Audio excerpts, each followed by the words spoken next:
Беләсез, сез милләт яшәешен яктыртып баручы татарлар тапшыруын карыйсыз. Хөрмәтле тамашачыларыбыз, 20 июль Корбан гаете көне. Татарлар редакциясе сезне бәйрәм белән тәбрикли. Аллаһы Тәгалә кылган гыйбадәтләребезне, дугаларыбызны, корбаннарыбызны кабул итсен. Һәр мөселманга Аллаһның рәхмәтендә булырга насыйп булсын. Амин. Тапшыруыбызны шәхесләр сәхифәсе белән башлыйбыз. Чөнки елны Курский дугада оборонада тордык. Траншеда. Немец күнде наступать итә, ә без җибәрмәйбез. Омск өлкәсендәге данлыклы Каракүл авылы үткәне һәм бүгенгесе. Бу авылны Бухара яктан чыккан халык аларны ул заманда аларны сорт дип әйткәннәр. Үрмәкәйнең үрнәк гаиләсе. Свердлаудан безнең репортаж. Эльвира иптәшем минең ярты йөрәгем. Ярты йөрәгем. Аннан башка булмый. Илшат турында бер сүз әйтергә магу. Илшат минең как стена. Чиләбе өлкәсе Югары Уфалыда татар мәдәнияте лидеры Реда Кабирова. Гомерем буена үземнең халкыма хезмәт итәргә тырыштым. Мин телемне яратам. Гореф-гадәтләрне шундый яратам. Шуның өчен мин бик бәхетле дип үземне саныйм. Бөек Ватан сугышы елларын онытырлык түгел. Хәзер инде ул афәтле елларның шаһитләре, илебезне дошманнардан саклаган кыз улларыбыз калмады диярлек. Пенза өлкәсенең Түбән Әләзән авылында Бөек Ватан сугышында катнашкан бердән-бер ветеран яши. Артиллерист төзәүче Искәндәр Зинюковның бүләкләре шактый. Белоруссияны, Варшаваны азат иткән өчен, Берлинны алган өчен, Бөек Ватан сугышында Алман илен җиңгән өчен медальләре, 3нче дәрәҗәдәге Дан ордены, Кызыл байрак, 1нче дәрәҗәдәге Ватан сугышы орденнары бараның. Истәлекле бүләкләре күп, авыр хатирәләре дә үзе белән. Сугыш башланганда аңа бары 18 яшь булган. Бүгенге шәхесләр сәхифәсендә илебезне дошманнардан азат итүче каһарман, Бөек Ватан сугышы ветераны Искәндәр Зинюков. Бөек Ватан сугышы кемнәрнең язмышына кагылмаганда, кемнәрнең башларына ачы кайгы, күз яшьләре китермәгән икән ул. Ул илебездәге һәр шәһәргә, һәр авылга, йортка, гаиләгә үтеп керә. Пенза өлкәсенең Түбән Әләзән авылыннан фронтка 650 кеше китә. Шуның 240-ы яу кырында ятып кала. Бар воспоминаниялары, качан элдә алар дөньяда иделәр, без җыштырдык. Вот шул историко-краеведческий музейыбызда, безнең мәктәбебездә кайсы 1985 елдан бирле без җыштырабыз бар информацияны. Хәзер инде бер бабайыбыз гына калды. Зинюков Искәндәр Сабирович, ватанарга 98 яшь. Безне белән такыда сөйлибез, такыдан аргаланнар белән, балалар белән йөрибез, сөйләшәбез. Искәндәр Зинюков армия сафларына 1942 елның майында чакыру ала. Монголия чигенә эләккән. Ә инде 1943 елда фронтка, сугышның иң кайнар ноктасына, Курск дугасына 9-нчы ротага җибәрәләр. Немец күнде наступать итә, ә без җибәрмәйбез. Аны наступлениягә ябайды үзен. Так. Төн каталап йокламыйдык. Варгаталайды безне. Ә безгә тике июнь айында бер полкны уничтожать итте фашист. Полинграда да алмады. Кисте үзләрен. Кисте атты. Селкенсә дә барып ата иде. Дошманның кансызлыгы турында сөйләгәндә тәннәр шимердәп китә. Курск янындагы көрәшне гомердә онытмаячак ул. Фашистлар оборонаның алгы сафларын җимерә. 150 кешелек ротада 15 солдат кына исән кала. Иң якын дусты Казан егетен югалтканын бик авыр кичергән. Дип тә атырга өлгермәде ул. Снаряд аяк астыбызга төште. Аны үтерде, ә менә Кунгавата. Yüze. Bak kız. Контузия алган 20 яшьлек Искәндәр Зинюковны Сарытаудагы сырхауханәгә озаталар. Ә инде ярты елдан ул тагын сафта. Беренче Белоруссия фронтына җибәрелә. Күп кенә авырлыклар аша Брестка җитәләр. Дошманнар камалышында булган шәһәрне азат иткәндә, ут эченнән шуышып чыгарга туры килә аңа. Куллары, битләре пешә, тик 2 ай дәвалангач яңадан дошман каршысына баса. Бөтен Польшаны үтә. Эльба елгасы ярында Америка хәрбиләре белән очрашалар. Союздаш ил солдатларын күргәч, бергә көрәшү җиңелрәк булыр дип шатлануын искә ала ул. Әле сугыш беткәч тә алар белән юллары кисешә. После войны на границе, ясада граница, 50 метр ширинасы. Шунда йөридек. Американс күчмәсен безгә, без аларга күчмәсен. Ну, тираны күчәйдиләр американслар, китерәйдиләр. Яхшы костюм, яхшы брюка. Искәндәр Зинюковның бер бүләкләү кәгазендә булай дип язылган. 1945 елның 26 апрелендә алманнарның контратакасы вакытында бер үзе 15тән артык фашистны юк итә. 3 майда 13 дошманның башына җиткән. Инде җиңү көнен Берлинда каршылый ул. Шулай да иенә тиз генә кайту насыйп булмый. 2 елда Германияда так дослужил. Да. Анда порядок наводили, бергет, 2 ел немецлерне следить итті. Азмасына, азганнарын арестовать етіп, ябайдылар. Авылга ул 1947 елда гына кайта. Анда тагын бер ачы хәсрәт көтә. Сугышка киткәндә озатып калган әнисе инде юк. Юганайым, югатайым, азбамда черeye. Шулай итеп, мен безвыходное положение. Колхоздан бригадир киләйді. Выходи, чек Искәндәр эшкә. Чек эшкә. Ятып тормай үдә. Үтә ашарга чөптә юк. Колхоз да бирмәде. Колхоз бирмәде. İşteydik. Epey de birmeydi. Akşa da birmeydi. Anayı şeşken kartuşuna pişireydim de şuna zıkka koyaydım. Pişen çabaydık. Pişen çapkanda abitta şuna şeydi. Сугышка кадәр балта остасы булган Искәндәр Зинюков кайткач 15 ел урманчы булып эшли. Хатыны белән 5 бала тәрбияләп үстерәләр. Тик дәһшәтле еллар өссез үтми. Аның бер күзе күрми, колагы ишетми, бүгенгә кадәр куркыныч төшләр күреп уяна. Без җиңү көнен якынайтуга керткән өлеше өчен каһарман милләттәшебезгә мең рәхмәтле. Эльвира Хөснетдинова, татарлар, Пенза өлкәсе, Түбән Әләзән авылы.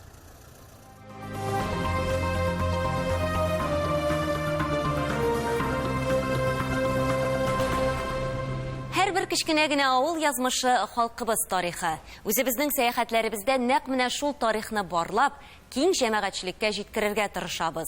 Барган бер җирдә яңалык ачабыз. Хәзер сезне Омск өлкәсе Большеречье районы Каракүл авылына сәяхәт кылдырырбыз. Күптән түгел, төгәлрәк әйтсәк, 6 май көнне урманнан килгән янгын өермәсе әлеге авылның 20дән артык кырылмасын юк иткән иде. 11 гаилә йорт-җирсез калды. Каракүл авылының үткәне һәм бүгенгесе хакында Ләйсәнә Садырдинова репортажында. Кар эрегәннән бирле бу якларда яңгыр яуганы булмаган. Без килеп төшүгә коеп яңгыр ява башлады. Юлларны үзегез күрәсез. Юк монда юл. 40 чакрым менә шулай киштек. Тик килеп җиттек. Себердә шулай инде. Әле генә кояш, аннан соң инде яңгыр коеп ява башлый. Хәзер без Омск өлкәсе Большеречье районы Каракүл авылында. Әлеге авылның 360 еллык тарихы бар. Билгеле тулырак белер өчен безгә ярдәмгә төбәк тарихын өйрәнүчеләр килде. Авылны Бухара яктан чыккан халык, аларны ул заманда аларны сорт дип әйткәннәр. Соңнан инде барыбыз без татарга әйләнгәнбез. Бухарский волостьта бер җирдә Каракүл дигән авыл бар икән. Җир. Ondan килгән кешеләр монда килеп, бу матур күлне күргәннәр, бу күлнең исем күлгә дә Каракүл дип исем биргәннәр. Һәм менә 4 гасыр элек монда килеп урнашканнар. Ул заманда беренче вакытта беренче переписне карасаң, анда күбесенең фамилиялары шейхлар булганнар. Чөнки алар ислам динен таратырга дип килгәннәр, шейх булганнар. 19 гасырның ахырында фамилиялар алмашынган. Ләкин монда яшәгән кешеләр бер-берсенә барыбер 14нче поколениедә булса да туган булалар.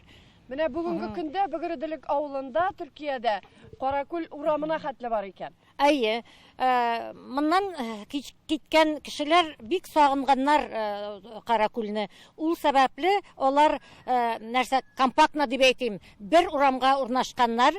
Каракүлләр иң уңлылар Каракүл урамда яшәгәннәр икән. Анда миңа ишетергә туры килде. Кызыңны кайда, кемгә бирдең? Каракүлләргә бирдем дип әйтәләр. Моннан ничә километрлар яшәгән чакрымда Бөгерделек авылында Каракүл урамы бар. Бу авылга безне зур фаҗига алып килгән иде. Урманнан килгән ялкын татар авылының яртысын кара күмергә әйләндерә. Бу хәл 6 май көнне була. Татарстан Республикасы премьер-министр урынбасары Милли шура рәисе Васил Шайхразиев җитәкчелегендәге делегация авылның бүгенге торышын күзәтте. Халык белән очрашты. Сез әфәрин, бердән булгансыз, бүген дә бердән буласыз. Шуңа күрә барсы өчен бик зур рәхмәт булып, нигезләрне ташлап китәбез дип теге күтәреп чыкмагансыз. Киресенчә авылда калабыз, ирләрне килеп төзәбез дип, менә ул безнең өчен дә бик зур шатлык. Милләттәшләребезгә ярдәмгә бөтен дөнья килде дисәк дөрес булыр. Татарстан Республикасы 3 миллион, Омск өлкәсе җитәкчелеге, татар оешмалары, эшмәкәрләр, хәтта кайчандыр авылдан Австралия, Төркиягә күчеп киткән нәсел дәвамчылары кушылган. Шулай итеп 10 миллион акча җыела. Авыл халкы туган җирен ташлап китми, 10 гаилә кабат йортын торгыза. Менә шул гөр килеп төзелеш барган мәлдә килеп чыктык без авылга. Бер авыллар элегелектән янып торган, но менә Каракүл авылы бер кайчанда янмаган. Үләнкүл 3 тапкыр янган. Соңгы яны Үләнкүлнең 10 ел. Менә безнең кызлар бар, апалар, укытучылар бар, тарихчылар бар. Бүгенге көндә безнең Чорналы авылы китабы язылды. Алда кышын язылган иде Үләнкүл турында. Туз Казан турында менә хәзер сез килеп җиттегез, миңа китапның тышлыгын Осия җибәрде. Мин әле күргәнем юк, хәзер генә тышлыгы килеп җитте. Авылларның тарихы зур, бай, әйтеп бетергесез. Без бит аны сакларга кирәк, балаларыбызга, безгә әйтергә кирәк, васыят итеп тапшырырга кирәк, әлбәттә, аның үстендә шалып барабыз. 360 еллык тарихы булган Каракүлдә инде клуб та, мәктәп тә, фельдшер пункты да юк. Бу хакта урындагы җитәкчелек кайгырта. Менә әлеге корылма авылдан ерак түгел һәм ул халыкка медицина ярдәме күрсәтүче үзәк булачак. Мәктәп исә Үләнкүл авылында, Каракүлдән анда 3 бала йөреп укый.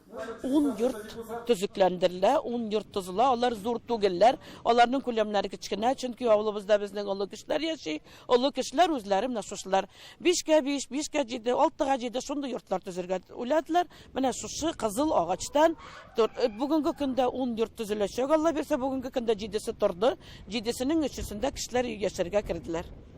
Кыскасы, авыл яши. Ләйсәнә Садретдинова, татарлар, Каракүл авылы, Омск өлкәсе.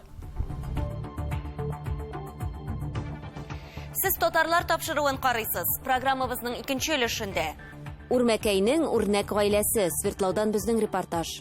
Эльвира иптәше минең ярты йөрәгем. Аннан башка булмый. Илшат турында бер сүз әйтергә магу. Илшат минең как стена. Чиләбе өлкәсе Югары Уфалыда татар мәдәнияте лидеры Реда Кабирова. Гомерем буена үземнең халкыма хезмәт итәргә тырыштым. Мин телемне яратам. Гореф-гадәтләрне шундый яратам. Шуның өчен мин бик бәхетле дип үземне саныйм. Гаилә тормышыбызның нигезе, дәүләтнең киләчәге. Бүген сезне Илшат һәм Эльвира Вахаповлар гаиләсе белән таныштырабыз. Свердлау өлкәсе Үрмәкәй авылында гомер кичерә алар. Вахаповлар нык иманлы, милли җанлы. Гореф-гадәт, йолалар буыннан буынга тапшырыла. Бәхетне дә читтән эзләмиләр. Үз фермер хуҗалыклары бар, атлар тоталар, гөрләтеп яшиләр. Теманың дәвамы Гүлия Садыкова видеоязмасында. Сәфәрләребез гадәттә 3 көнгә сузыла. Шул 3 көн эчендә әллә ничә чакрым юл үтеп, төрле авыл, шәһәрләрдә булып, милләттәшләребез белән очрашып, матур хатирәләр тупларга өлгерәбез. Свердлов өлкәсе дә бу уңайдан искәрмә булмады. Свердлов өлкәсенең Түбән Сирга районында без әлеге районда урнашкан иң зур татар саласы Үрмәкәйдә. 2010 елгы җан исәп буенча бүген әлеге салада 824 милләттәшебез гомер кичерә. Бу авылда милләттәшләребез Ваһаповлар гаиләсе безне инде иртәдән үк хәстәрләнеп, тәм-томнар әзерләп көтеп торалар иде.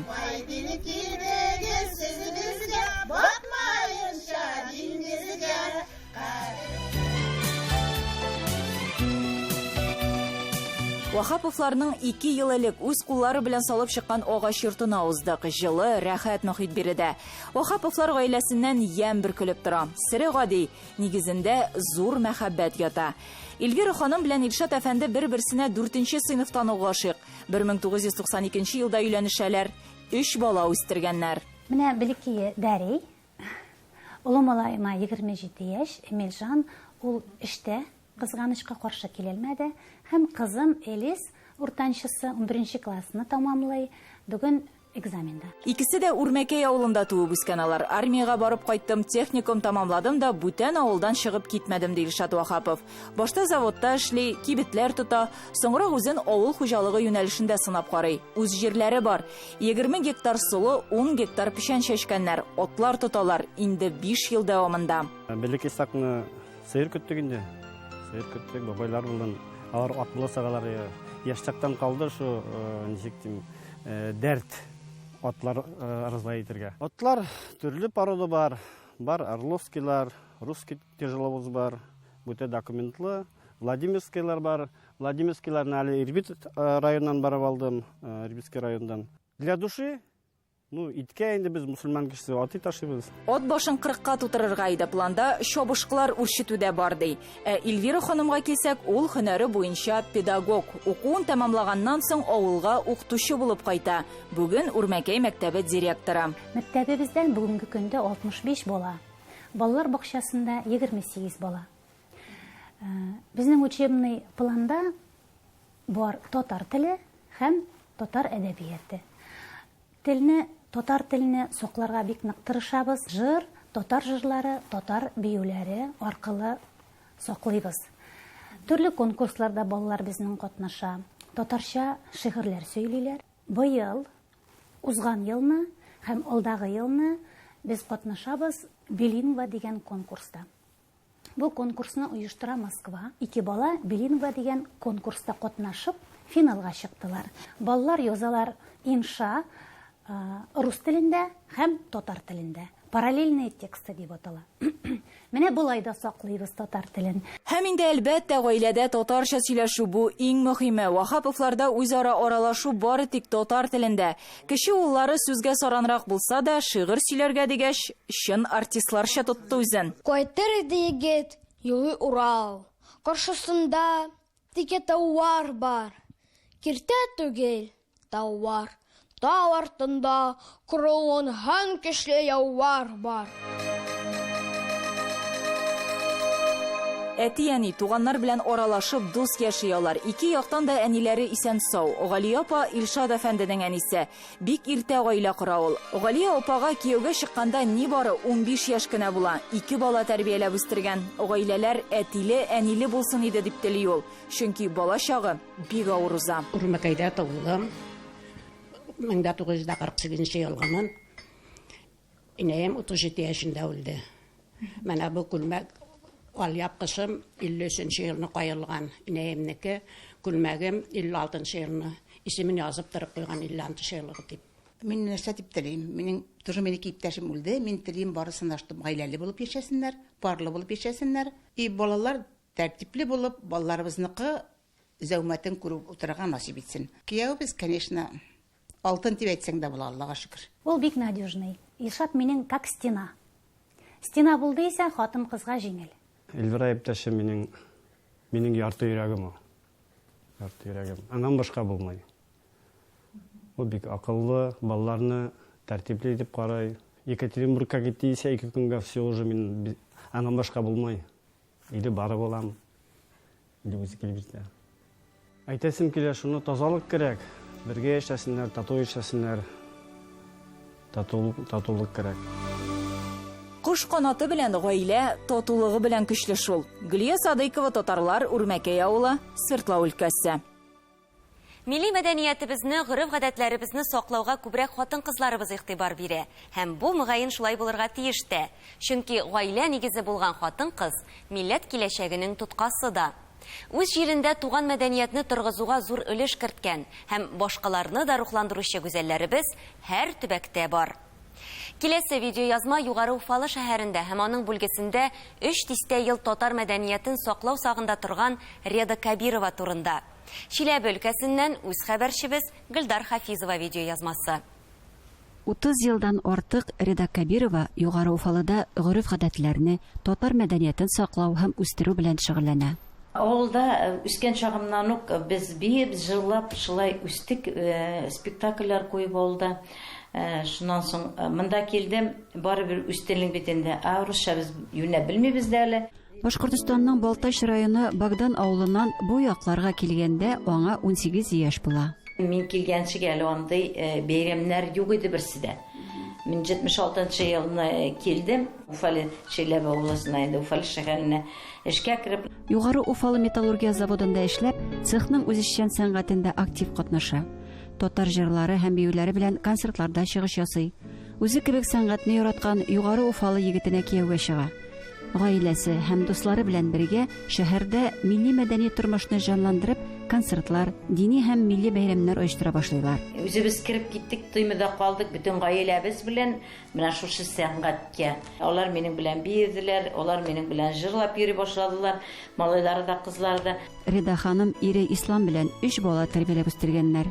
Алар да кеше яшьтән Югары Уфалының милли иҗтимагый тормышында актив катнашалар. Кызганычка каршы, гаилә башлыгы 6 ел элек вафат булган.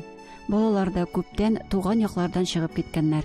Кеше улы Данис гаиләсе белән 7000 чакрым юл үтеп, җәйге ялга әнисе янына кайткан. Тоска по родному вообще чувствуется, поэтому у меня получается раз в год приезжать в отпуск, раз в год увидеть мать, родные места, родной стадион, дом.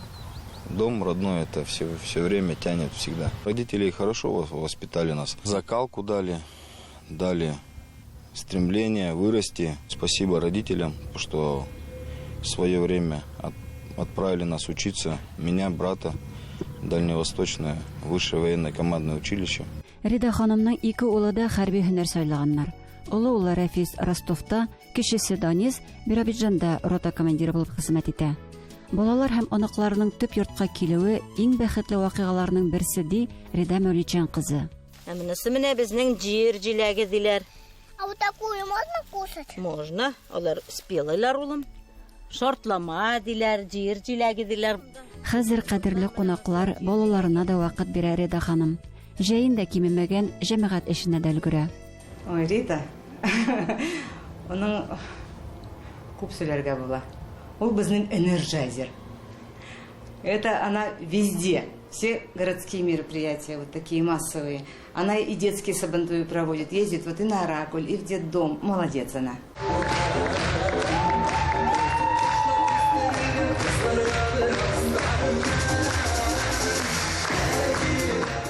Мин менә проекткә генә татар әбисенә искиткеч әбигә киткән идем. Мин әйтәм, эшең әз булгач, нисеңә эш табыйм әле дигән шикелле менә инде рәхмәт тәшкире сыерым 2 бузаулап бирде.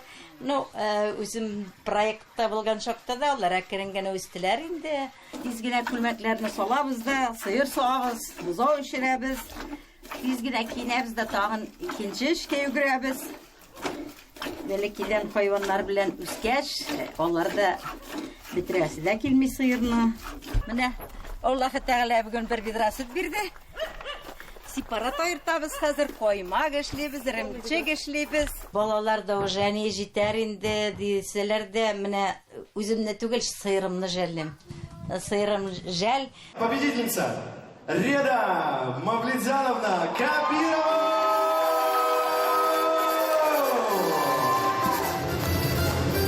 Памятное событие. что остаетесь с нами до конца, друзья. Слушайте, я думаю, она вообще не спит, она только бегает, что-то думает, пытается, наверное, здесь сделать столицу, вторую столицу Татарстана, наверное. Әле ул җирле хакимияттә гомум шәһәр чараларын уздыру буенча фикер алышуда, әле дини бәйрәмнәр оештыруда катнаша. Реда Мәүлиджан кызы Югары Уфалыда мәчетне төзүне оештыруда да зур активлык күрсәтә. Мин менә инде гомерем буена үземнең халкыма хезмәт итәргә тырыштым. Мин телемне яратам. Гореф-гадәтләрне шундый яратам. Шуның өчен мин бик бәхетле дип үземне саныйм. Менә үземнең сәнгатем белән шөгыльләнгәнгә күрә. Ул шундый әйтеп бетергечсез дәрәҗә. Бу сүзләрне әйткәндә Реда Мәүлиджан кызының күзләре яшьләнде. Бу ихласлык билгесе. Моның ачык дәлиле бердәм командасы белән эш нәтиҗәсе. Чиләбе өлкәсенең Югары Уфалы шәһәреннән Гөлдәр Хафизова, Татарлар. Хөрмәтле тамашачылар, бүгенгә сезнең белән саубуллашабыз. Корбан гаете мөбарәк булсын. Бәйрәм әле 3 көн дәвам итә. Туганнарыбызның хәлен белик, бүләкләр белән сөендерик. Исән-имин булыгыз.